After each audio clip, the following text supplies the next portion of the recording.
Signed the Epstein Files Transparency Act into law on November 19th, 2025, directing the Department of Justice to produce all documents, files, records, videos, and images related to the investigations and prosecutions of Jeffrey Epstein and Ghislaine Maxwell. I'm here today to talk about the Department's compliance with its production obligations under the Act. Around, I think right now, and continuing throughout the day-to-day, as the indexing and uploading completes, we are producing responsive materials under the Act. We are also releasing today a letter we are transmitting to Congress and various internal protocols associated with our review. I want to take a moment to thank the professionals at the Department of Justice who met twice daily, sometimes more, for the last 75 days to get to where we are today. The leadership teams from the Office of the Attorney General, from the Deputy Attorney General's Office, the Associate Attorney General's Office, the Criminal Division, the National Security Division, the FBI, the Southern District of Florida, the Southern District of New York, and the Northern District of New York all gave up many hours every single day on top of their other, of course, full-time obligations to fulfill the President Trump's promise of transparency to the American people. I also want to thank the more than 500 lawyers and professionals across all those divisions that I just mentioned and others who worked long days, nights, weekends, Christmas, New Year's Eve, New Year's Day, nights, weekends, and holidays to complete this production. These highly trained reviewers spend their careers putting bad guys in jail and effectuating the mission of the department. And to a person, they work tirelessly to protect victims and comply with the Act since its passage. So thank you to all of them. Today we are producing more than 3 million pages, including more than 2,000 videos and 180,000 images. In total, that means that the department produced approximately 3.5 million pages in compliance with the Act. Just a quick note about the videos and images. The 2,000 videos and 180,000 images are not all videos and images taken by Mr. Epstein or someone around him. They include large quantities of commercial pornography and images that were seized from Epstein's devices, but which he did not take or that someone around him did not take. Some of the videos, though, and some of the images do appear to be taken by Mr. Epstein or by others around him. Now, I want to talk for a few minutes about the department's document identification and review protocols. It consisted of multiple layers of review and quality control designed to ensure compliance under the Act and protect victims. On top of the review protocols that the department had in place, the United States Attorney's Office for the Southern District of New York employed an additional review protocol to ensure compliance with a court order requiring United States Attorney Jay Clayton to certify that with respect to certain materials, a large quantity of the materials, a rigorous process was undertaken to protect victims against any clearly unwarranted invasion of their personal privacy. The department's collection effort resulted in more than 6 million pages being identified as potentially responsive, including department and FBI emails, interview summaries, images, videos, and various other materials collected and generated during the various investigations and prosecutions that the Act covered. We erred on the side of over-collection of materials from various sources to best ensure maximum transparency and compliance, which necessarily means that the number of responsive pages is significantly smaller than the total number of pages initially collected. That's why I mentioned a moment ago we're releasing more than 3 million pages today and not the 6 million pages that we collected.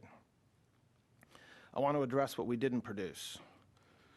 The categories of documents withheld include those permitted under the Act to be withheld: files that contain personally identifiable information of victims or victims' personal and medical files, and similar files, the disclosure of which would constitute a clearly unwarranted invasion of personal privacy.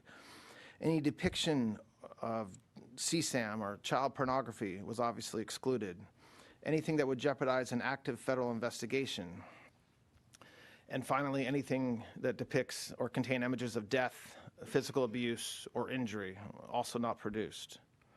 Although the Act allows for withholding for items necessary to keep secret in the interest of national security or foreign policy, no files are being withheld or redacted on that basis. Further, as we previously stated in our December 19th letter of last year, the Department withheld or redacted files covered by various privileges, as we always do, including deliberative process privilege, work product privilege, and attorney-client privilege. As you all know, under the Act, the Department must subsequently submit to the House and Senate committees on the judiciary a report listing all categories of records released and withheld, a summary of redactions made, including the legal basis for such redactions, and a list of all government officials and politically exposed persons named or referenced in the Act. We will do so in due course as required under the Act. I want to talk for just a moment about the redactions that will be obvious to anyone who reviews the materials that we just produced today. In addition to the documentary redactions, which includes personal identifying information, victim information, and other privileges, there is extensive redactions to images and videos. To protect victims, we redacted every woman depicted in any image or video, with the exception of Ms. Maxwell. We did not redact images of any men, unless it was impossible to redact the woman without also redacting the man. To this end, though, and to ensure transparency, if any member of Congress wishes to review any portions of the responsive production in any unredacted form, they're welcome to make arrangements with the department to do so, and we're happy to do that. I want to talk for a minute about something that is important. Every single day of the year, the Department of Justice investigates and prosecutes those who abuse and traffic young women and children. Just last year, the FBI located over 2,700 victims of child exploitation. The Department of Justice found and terminated 3.8 million dark web pedophile accounts. In August, we charged 11 defendants for extensive sex trafficking in Los Angeles of illegal immigrants and underage women. Last month, we charged 5 men who were engaged in a sadistic sextortion network of deranged young men abusing women. Over the past several months, last summer and into the fall, we executed Operation Restore Justice, rescuing 205 child victims and arresting 293 offenders. I point this out because I take umbrage at the suggestion, which is totally false, that the Attorney General or this department does not take child exploitation or sex trafficking seriously, or that we somehow do not want to protect victims. We do. There are some select members of Congress and some in the public eye, including those most critical of our efforts at full transparency under the Act, who remain silent as to all the work that we have done and continue to do every day in this space, while quickly pointing a finger at the Attorney General or this department because we were careful in our review of millions of pages of documents over the past 2 months. The Attorney General, the Director of the FBI, and our partners throughout this administration work hard every single day to protect the most vulnerable among us. With the production of this magnitude, mistakes are inevitable. We, of course, want to immediately correct any redaction errors that our team may have made, and so the department has established an email inbox for victims to reach us directly to correct redactions and any concerns when appropriate. That's been in existence since December, and we've been doing that since then. Finally, a very small portion of the documents collected pursuant to the Act include materials that a law firm produced to the SDNY in 2019 pursuant to a grand jury subpoena. This was during the criminal investigation of Ms. Maxwell. We determined it would be prudent to seek an order from the court in the Southern District of New York seeking production of these materials subject to the protective order in that civil lawsuit. To that end, the department has filed that motion with the appropriate judge in the SDNY, and if that motion is granted, we'll release those materials with appropriate redactions immediately. Today's release marks the end of a very comprehensive document identification and review process to ensure transparency to the American people and compliance with the Act. The department has engaged in an unprecedented and extensive effort to do so. After submitting the final report to Congress as required under the Act and publishing the written justifications for redactions in the Federal Register, the department's obligations under the Act will be completed. I'm happy to take any questions anybody has about that. Todd, I'd like to ask you about this, and then I have a Minnesota question for you. On the Epstein release today, it was recently made public that Ghislaine Maxwell claims more than 24 men signed secret agreements with the federal government not to be prosecuted. What is your reaction to that, and what does that mean for her case? I read an article that described, I wasn't aware that it was actual men that she's claiming. I thought it was accomplices, which I'm not sure if that's a reference to some of the financial institutions or other individuals that. 25. So yes, I don't have a reaction to her filing. I can tell you that we reviewed, as I just described, every single piece of paper that we have associated with these investigations, Mr. Epstein and Ms. Maxwell. And to the extent that such arrangements exist, I'm not aware of them. And on to Minnesota, if I may ask you real quick, that's in the topic, in the headlines right now. There's new video of a man believed to be Alex Preddy, who's spitting, who's kicking out a taillight of a law enforcement vehicle. Does that change the perception of a potential DOJ investigation? Is there going to be a civil rights investigation into his death? Where does that land now that video's out? Then I have a quick follow-up on that. So look, I don't think a single video should change any perception the Department of Justice may or may not have about that tragic occurrence last Saturday. We've said repeatedly over the past week that, of course, this is something that we're investigating, and we are. That's what we would always do in circumstances like this. And so there's an investigation that's ongoing, which I'm not going to talk about. But just look, the problem is an initial reaction to a particular video, one or another. You're talking about one that happened apparently some days ahead of last Saturday.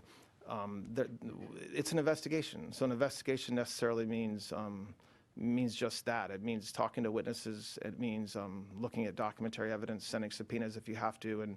And the Department of Justice Civil Rights Division has the best experts in the world at this. They've been doing it for decades. And so I expect that investigation will proceed with those parameters in mind. Are you looking at a nexus of left-wing groups? This DOJ said that that's something that you guys were concerned about. Are you following money? Are you looking at a potential that all of this may be related somewhere? I mean, yes. Thank you, Mr. Deputy Attorney General. You said in your remarks that you've withheld some documents because of ongoing investigations. I've done this long enough to know you can't comment on ongoing investigations, but can you say a little bit more? Because as you know, the department has been criticized for not bringing charges against more people. Are there still open investigations related to Jeffrey Epstein?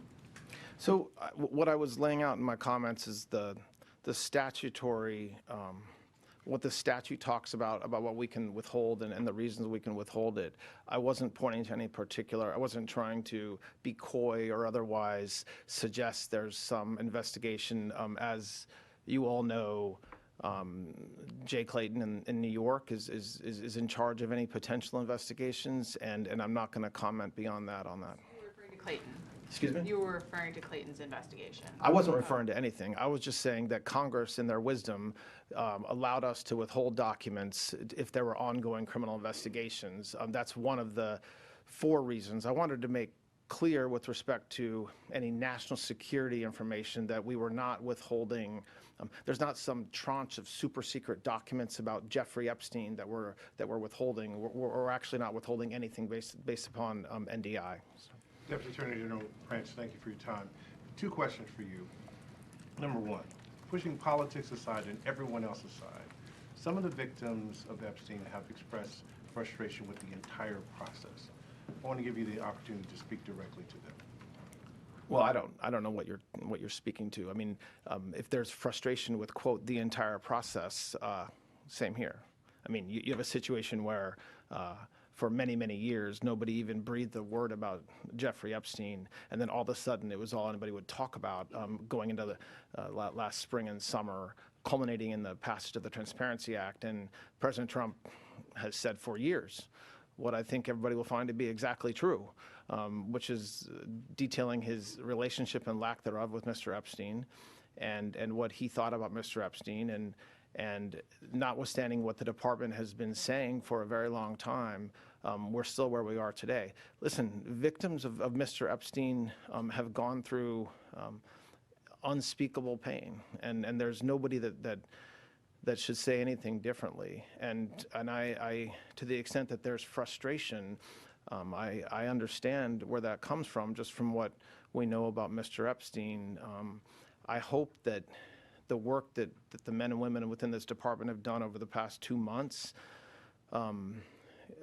hopefully is able to bring closure. I think that what we told our reviewers is that was the goal. You know, there's this mantra out there that, oh, you know, the Department of Justice is supposed to protect Donald J. Trump, and that's what we were telling. That's not true. That was never the case. We are always concerned about the victims.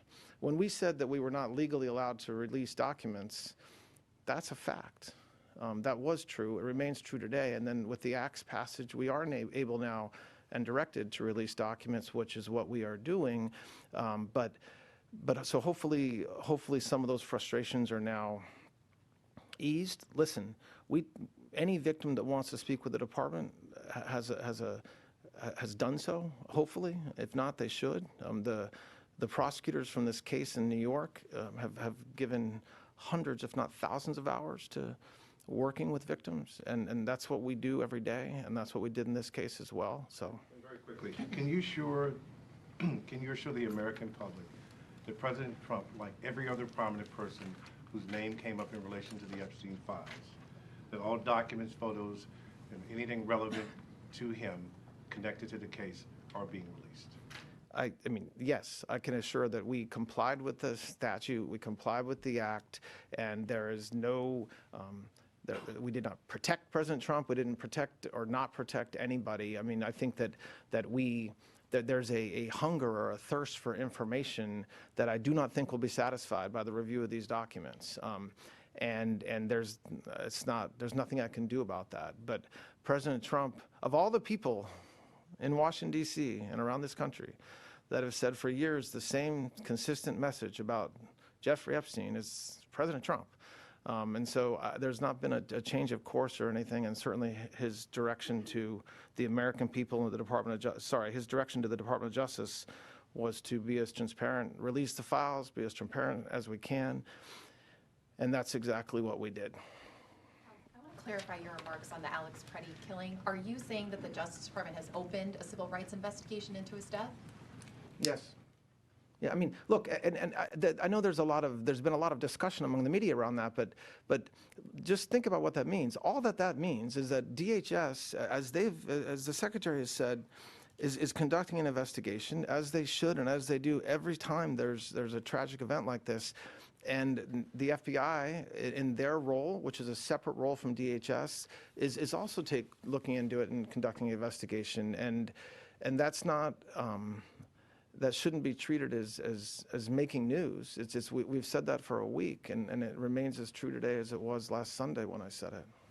2 questions for you, one on topic and one Speak separate. up a little bit. Yeah, 2 questions for you, one on topic and one separate. On topic, do you have any information that you could just share, because 3 million documents is a lot for people who are watching this at home? Are there any new names or new people, public people in positions of power who your department found in these filings? I don't have anything to share about what's new or not new, and no, I don't have anything to share about that. And to follow up on that, do you have a reaction to the arrest of Don Lemon overnight? Do I have a reaction to what? To Don Lemon's arrest overnight? Do I have a reaction to it? I don't know what that means. What are you looking for me to do? Jump up and down? No, I don't have a reaction to it. I don't know that the charges are unsealed yet. So no, I can't. I'm not going to comment on that. Thank you. You said this is the end of the Epstein, of your review of the Epstein files. So just to clarify, is the public going to learn the identities of the men who abused the girls with the information that you're releasing? And if not, why not? And then I have a quick follow-up. I mean, you just baked in an assumption into your question that I have never said and I don't know to be true. Is the public going to learn about men that abuse these girls? Like, what does that mean? I mean, I don't understand what that means. Well, I mean, they're the men who abused the young women through Epstein's, Look, we said in July, and it remains as true today as it was in July. If we had information, we meaning the Department of Justice, about men who abused women, we would prosecute them, right? We talked about the work that we're doing. That's why I said that. I said this earlier. There's this built-in assumption that somehow there's this hidden tranche of information of men that we know about that we're covering up or that we're choosing not to prosecute. That is not the case. I don't know whether there are men out there that abuse these women. If we learn about information and evidence that allows us to prosecute them, you better believe we will. But I don't think that the public or you all are going to uncover men within the Epstein files that abuse women, unfortunately. Okay, then just to follow up, on the investigation into Federal Chairman Jerome Powell, is the Justice Department, what's the status of that investigation? Now that President Trump has nominated a new Fed chair, is the Justice Department looking to bring a close to the investigation into Chairman Powell as soon as possible? I don't have a comment on that, on the subpoenas that were issued. I don't think the timing of President Trump's decision to nominate somebody is a controlling factor in any investigation. Hi, I just wanted to follow up on Alana's question. So you're saying that the shooting investigation of Alex Preddy is now a civil rights investigation. You're implying that that's always been the case. Can you also say what about the shooting of Renee Good? I mean, why not is that a civil rights investigation? I didn't say it was always the case. I said it's the same thing that we said as of last Sunday, with respect to last weekend. There are thousands, unfortunately, of law enforcement events every year where somebody is shot. The Civil Rights Division of the Department of Justice does not investigate every one of those shootings. There has to be circumstances or facts, or maybe unknown facts, but certainly circumstances that warrant an investigation. So when I talked about last weekend, and when others have talked about this week, the fact that President Trump has said repeatedly, of course this is something we're going to investigate.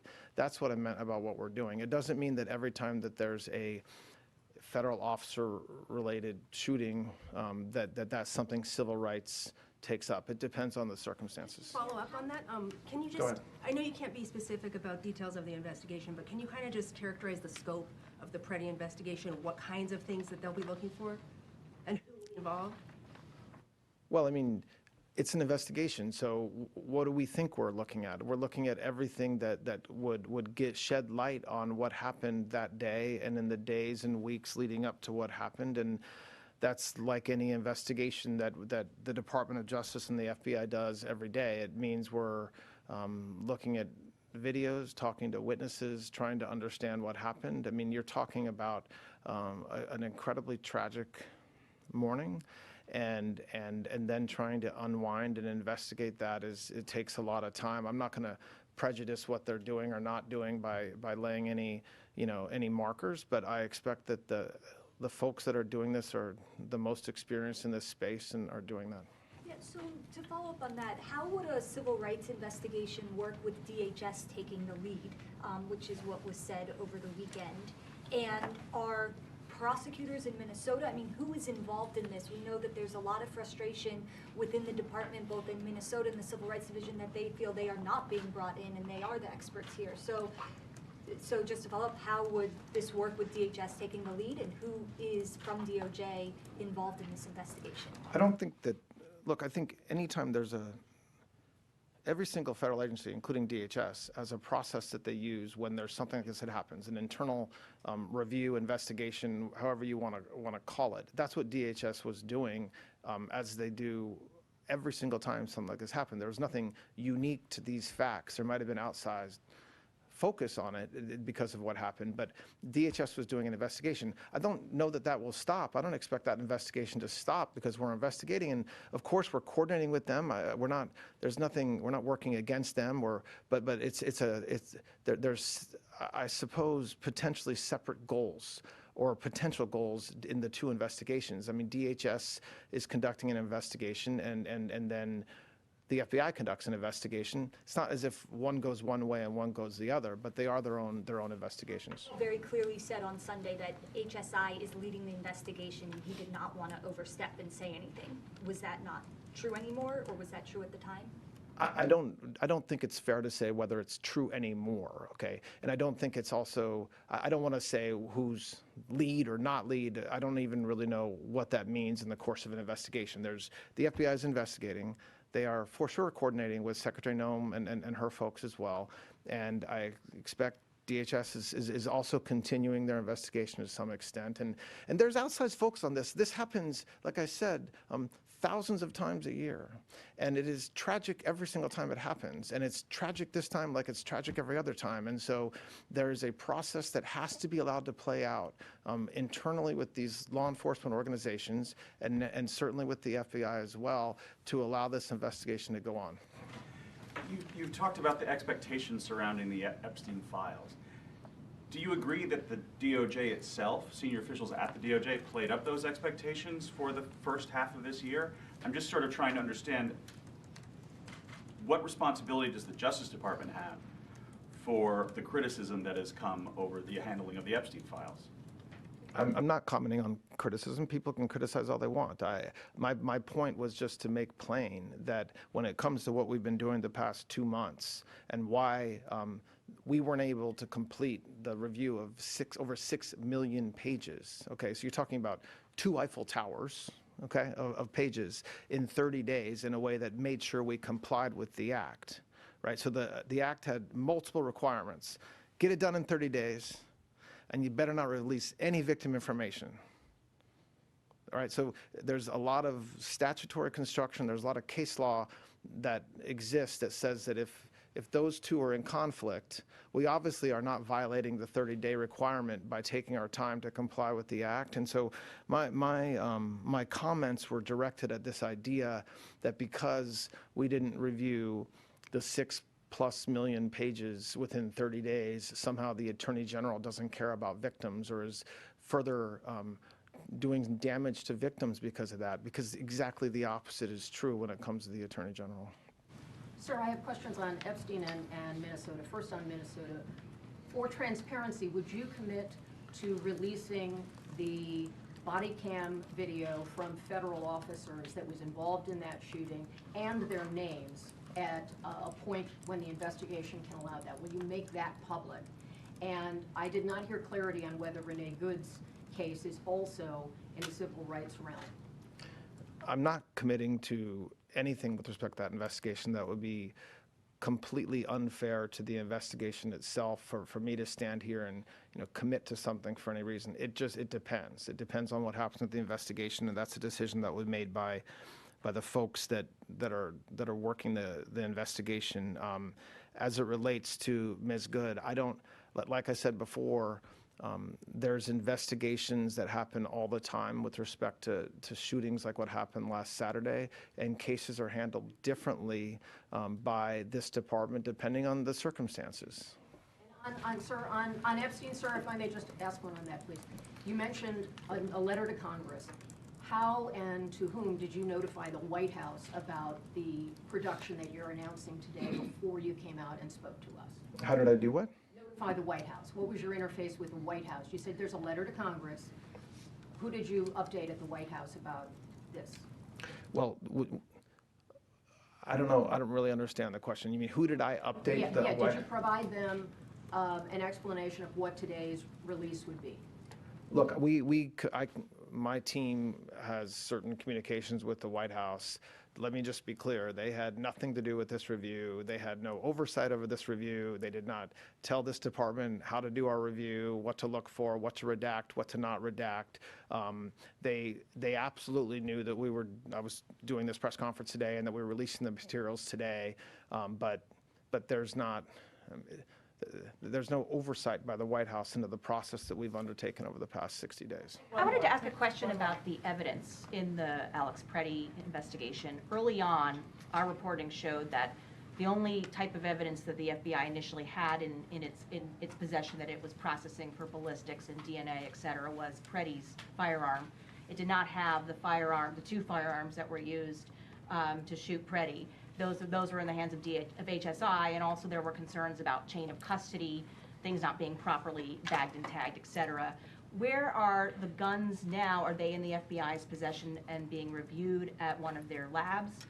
And who has the phone that Preddy was using and filming, and is that going to be reviewed by the FBI? I don't know. I don't have an answer to those questions. Look, I think that Secretary Noem is been clear with the American people, but also with the Department of Justice that we're doing this together. We're coordinating, and so I'm not following in the weeds about who actually has possession of the firearms that were discharged. Wouldn't that be something the FBI would need in order to conduct a thorough investigation into a color of? This is obviously a color of law case. When I said I didn't know, I wasn't being critical of the question. I was just simply saying I don't know.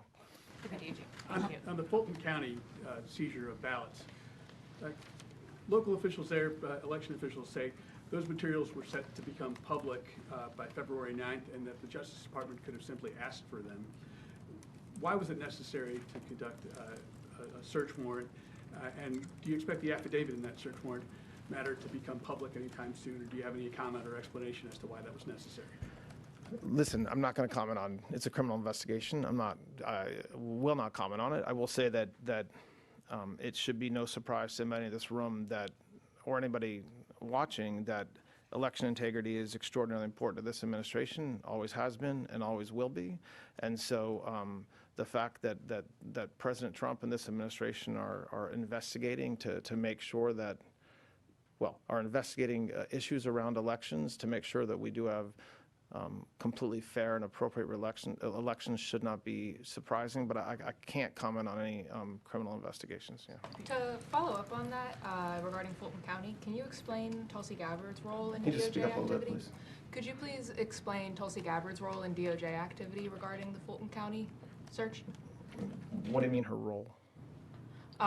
It was reported that She happened to be present in Atlanta. I mean, yes, I saw the same photos you did. I mean, she doesn't work for the Department of Justice or the FBI. She's an extraordinarily important part of this administration. This administration coordinates everything we do as a group, and so I think her presence shouldn't be, there shouldn't be questioned. Of course, I mean, that's a big part of her job, and so the fact that she was present in Atlanta that day, is something that shouldn't surprise anybody. Sean Maxwell. All right, just two more. Go ahead. Just following up on that, so are you saying that Gabbard's appearance in that area had nothing to do with the Justice Department action? I most certainly did not say that. No, I did not say that. I said that exactly the opposite. I said this administration works closely together in all kinds of different areas, and so I'm not sure if they're surprised at that the administration is working together on things like election integrity. But if there is surprise, let me unequivocally state, we are working together as an administration on election integrity type issues. And so that's all I can say about that. All right, one more. Can you clarify who at the Justice Department is involved in the Preddy investigation? Is it the Civil Rights Division? Is it the U.S. Attorney's Office in Minnesota? So I want to be careful about, I want to choose words carefully about involved. Investigations like this are led by law enforcement, so that's the FBI. There's coordination with the civil rights, with Harmeet Dillon's group, and there's trial attorneys there that have, this is their lives. They've done this for decades. And so to the extent there's questions during an investigation that require a trial attorney to weigh in, or if you need a civil rights attorney to draft a search warrant or help with an investigative process, I expect the Civil Rights Division here at Maine Justice will be part of that effort. But I don't want to overstate what's happening. I don't want the takeaway to be that there's some massive civil rights investigation that's happening. This is what I would describe as a standard investigation by the FBI when there's circumstances like what we saw last Saturday, and that investigation, to the extent it needs to involve lawyers at the Civil Rights Division, it will involve those. All right, thanks a lot, everybody. I appreciate it. Good shooting merit the same kind of investigation? Do you have comment on the career prosecutors that are resigning in Minneapolis?